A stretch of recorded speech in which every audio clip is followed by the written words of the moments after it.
Assalamu alaikum 10th class.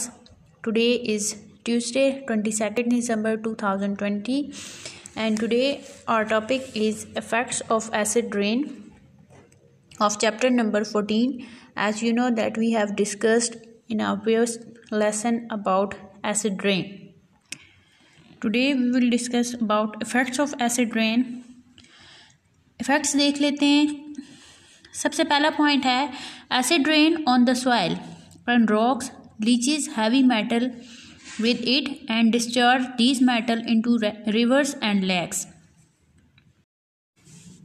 Acid rain के first point पे soil पे क्या इफेक्ट होता है एसिड रेन का, ये बताया गया है कि सॉइल में जो हैवी मेटल्स होते हैं जिस तरह एल्यूमिनियम, मरकरी, लेड और क्रोमियम, हमने प्रीवियस लेसन में भी पढ़ा था कि सॉइल की जो टॉप सॉइल होती है, टॉप लेयर होती है, उसमें जितनी भी हैवी मेटल्स होते हैं एसिड रेन से वो रिमूव हो जाते हैं. उनके रिमूव होने से जब वो रिवर्स और लेक्स तक पहुंचते हैं तो जब ह्यूमन बीइंग वो वाटर यूज़ करते हैं ड्रिंकिंग पर्पस के लिए तो ह्यूमन बॉडी के अंदर ये एक्यूमुलेट हो जाते हैं heavy metals. This water is used by human being for drinking purpose. These metals accumulate in human body to toxic level. तो ह्यूमन बीइंग जब ये वाटर यूज़ करेंगे ड्रिंकिंग पर्पस के लिए तो ये मेटल्स इनकी बॉडी में इकट्ठे हो जाएंगे. टॉक्सिक लेवल मीन खतरनाक हद तक. एक और चीज़ है कि लेक्स में फ़िशेज़ होती हैं, एक्वेटिक लाइफ मीन फ़िशेज़, तो फ़िशेज़ को भी ये नुकसान पहुंचाते हैं. ये हैवी मेटल्स किस तरह नुकसान पहुंचाते हैं? On the other hand aquatic life present in the lakes also suffers because of high concentration of these metals, especially high concentration of aluminium ion clog the fish gills. अब कह रहे हैं कि अगर high concentration of aluminium ion अगर लैक्स में इकट्ठे हो जाएगी तो एल्यूमिनियम आयन फ़िश को किस तरह नुकसान पहुंचाती है कि फ़िश के जो गिल्स जो रिस्पायरेशन के लिए यूज़ होते हैं उनमें क्लॉग्स मीन इकट्ठे हो जाते हैं, स्टफ़ भर जाता है. जो इनके फ़िश की गिल्स हैं वो एल्यूमिनियम आयन से भर जाते हैं जिसकी वजह से क्या होता है, it cause suffocation and ultimately death of fishes. सांस लेने में दुश्वारी होगी और एट द एंड क्या हो जाएगी, फिशेस की डेथ हो जाएगी. तो फर्स्ट पॉइंट में तो था कि सॉइल पे किस तरह अफेक्ट करते हैं और एक्वेटिक लाइफ को किस तरह डैमेज करते हैं ह्यूमन बीइंग को. सेकंड पॉइंट में ये है कि बिल्डिंग्स को कैसे डैमेज करती है acid rain. Acid rain attacks the calcium carbonate present in the marble and limestone of buildings and monuments.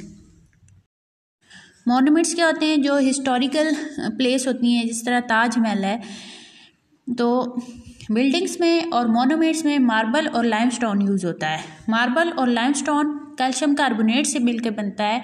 Calcium carbonate से पर क्या इफेक्ट होता है, एसिड रेन का इफेक्ट कैल्शियम कार्बोनेट पे होता है. वो कैल्शियम कार्बोनेट पे को डैमेज करता है जिसकी वजह से ये बिल्डिंग्स डे बाय डे ख़राब होती जाती हैं. Thus these buildings are getting dull and eroded day by day. Eroded का मतलब होता है वेस्ट होना. जिस तरह ताजमहल है वो भी एसिड रेन की वजह से काफ़ी हद तक ख़राब हो चुका है.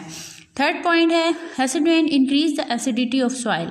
अब एसिड रेन की वजह से सॉइल क्या हो जाती है, एसिडिक हो जाती है. सॉइल की पीएच कम हो जाती है. अब बहुत से प्लांट्स या क्रॉप्स होते हैं वो एसिडिक सॉइल में ग्रो नहीं कर सकते. Many crops and plants can not grow properly in such soil. It also increases the toxic metals in the soil that poisons the vegetation. अब सॉइल के अंदर ये metals heavy metal toxic level तक increase हो जाते हैं जिसकी वजह से वो वेजिटेशन को अफेक्ट करते हैं. Even old trees are being affected due to acidity of soil. बहुत से जो ओल्ड ट्रीज होते हैं, जो पुराने दरख्त होते हैं, उन पर भी एसिडिक सॉइल का इफेक्ट होता है. कैसे इफेक्ट होता है, their growth is retarded. Retarded mean रुक जाना, उनकी ग्रोथ रुक जाती है. They get dry and die, जिसकी वजह से वो खुश्क हो जाते हैं और मर जाते हैं, मुरझा जाते हैं. लास्ट ये है acid rain directly damage the leaves of trees and plants दस लिमिटिंग देयर ग्रोथ. अब एसिडिक सॉइल प्लांट को अफेक्ट कर रही है. इसी तरह एसिड रेन जो ट्रीज़ हैं या प्लांट्स हैं उनके लीव्स को भी डैमेज कर रही है। लीव्स को जब डैमेज करती है तो उससे प्लांट्स और ट्रीज़ की जो ग्रोथ है उस पर इफेक्ट करता है। Depending upon the severity of damage plant growth can be hampered. Hampered का मतलब होता है रुकावट पैदा करना। अब ये डिपेंड करता है कि डैमेज किस हद तक है, बहुत शदीद है, कम है या दरमियाने किस्म का है। तो प्लांट की ग्रोथ में रुकावट पैदा होती है एसिड रेन की वजह से। Plants capability to resist cold और disease reduces and ultimately die. अब कुछ प्लांट्स होते हैं जो डिजीज़ वगैरह को बर्दाश्त कर लेते हैं या कोल्ड सख्त सर्दी है उसके अगेंस्ट रेजिस्टेंस पैदा कर लेते हैं, तो उस एसिड रेन की वजह से इनमें ये कैपेबिलिटीज़ भी कम हो जाती हैं जिसकी वजह से अल्टीमेटली प्लांट की डेथ हो जाती है।